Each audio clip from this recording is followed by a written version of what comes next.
Hello everyone. चलो इस class में हम एक और क्वेश्चन आपसे डिस्कस करेंगे। क्वेश्चन नंबर 8 देखना।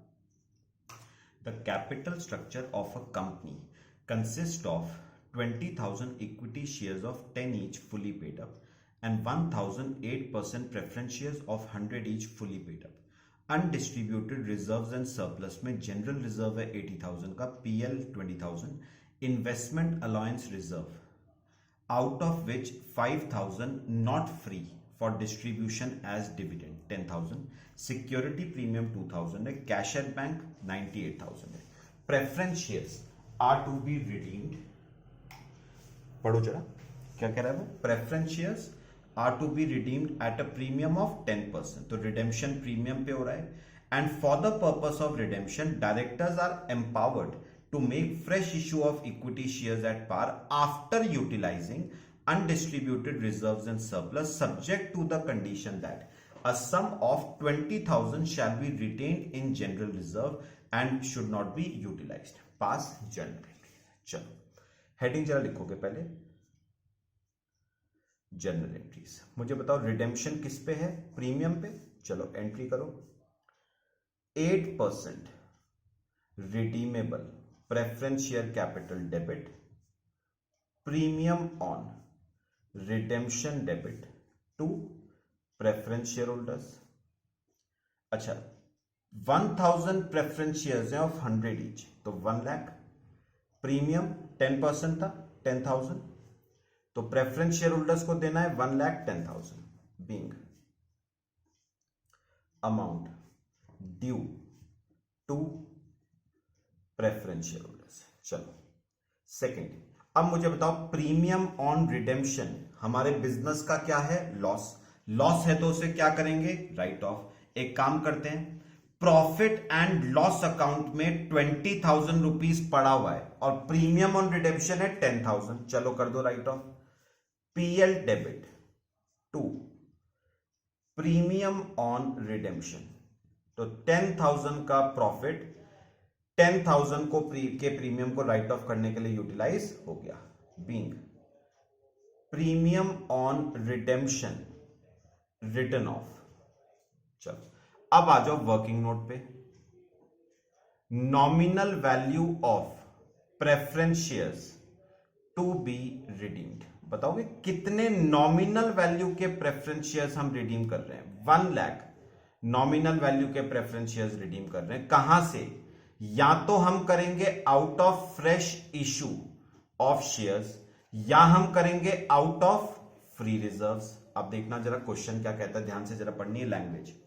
एक काम करो, जो सेकंड पैराग्राफ है ना उसकी 4th लाइन पढ़ना।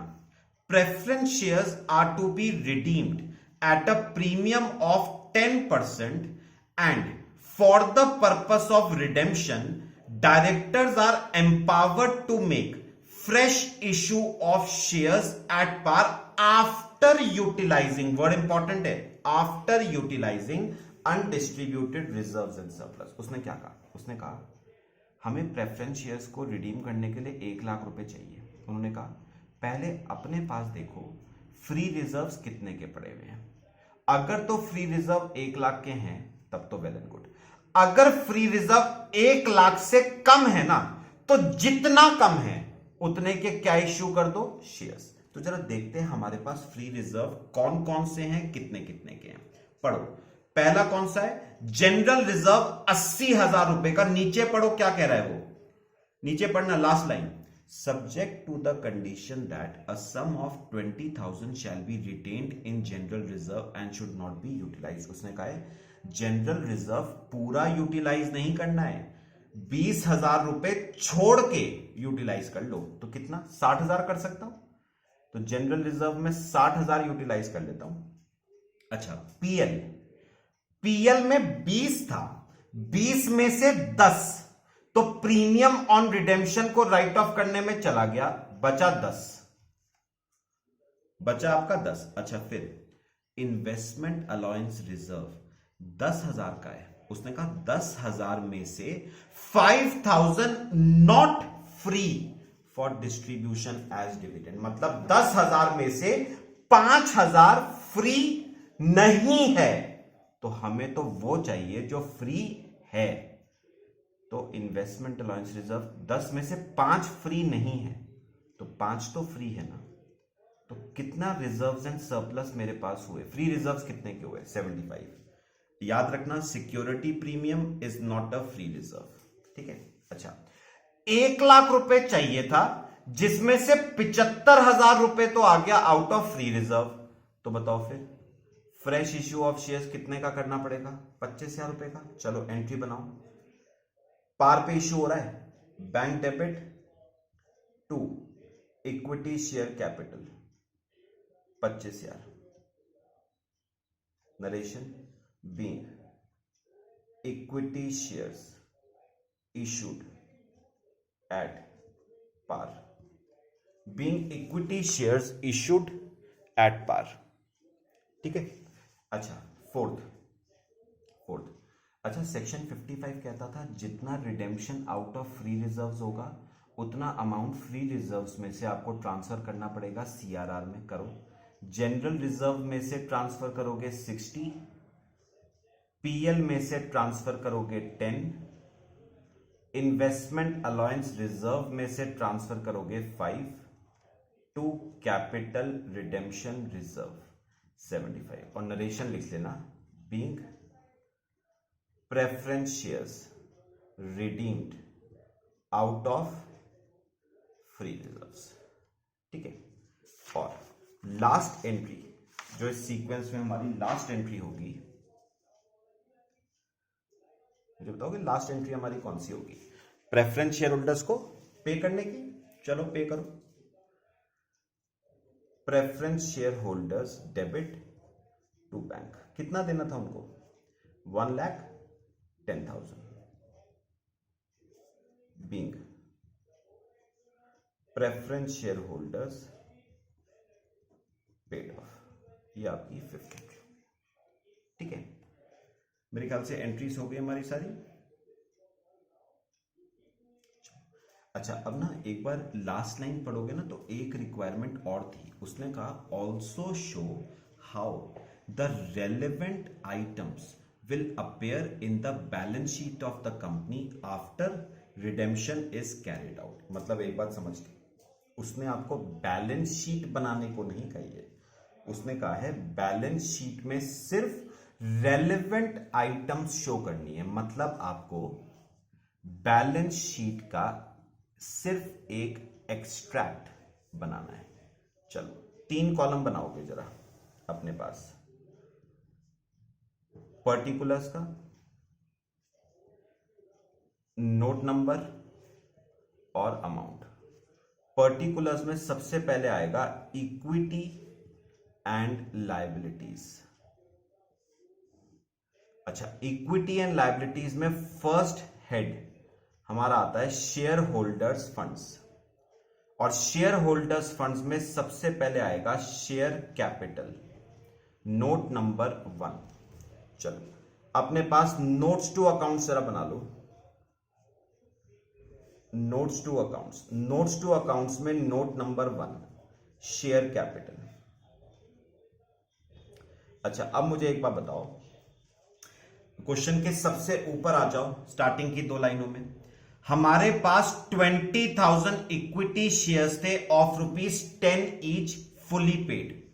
अच्छा, फिर हमने 25,000 के फ्रेश इश्यू ऑफ शेयर्स करे थे, तो यहां पर लिखो 2 लाख की इक्विटी कैपिटल तो पहले से थी, 25,000 की और इश्यू करी, तो 2 लाख 25,000 की इक्विटी शेयर कैपिटल हो गई।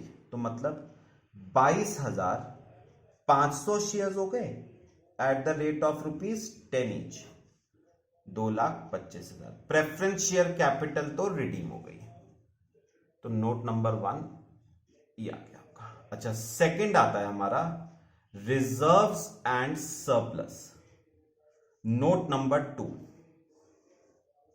Note number 2 reserves and surplus. चलो इसे भी देखते हैं जरा,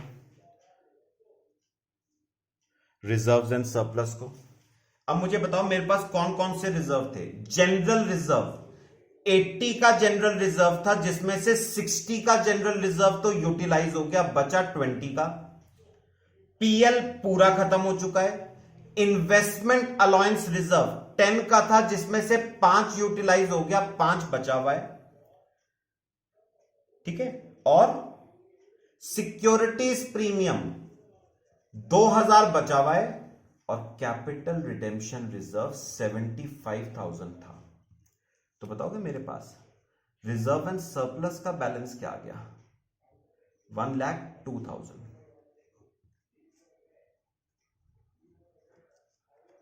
तो रिजर्व एंड सरप्लस का बैलेंस आ गया 1,02,000। ठीक है, चलो बस लायबिलिटी साइड हो गई, इसको एज इट इज छोड़ दो, टोटल करके 3,27,000 हमें एक्सट्रैक्ट ही दिखाना है। अच्छा, अब आ जाओ असेट साइड पे।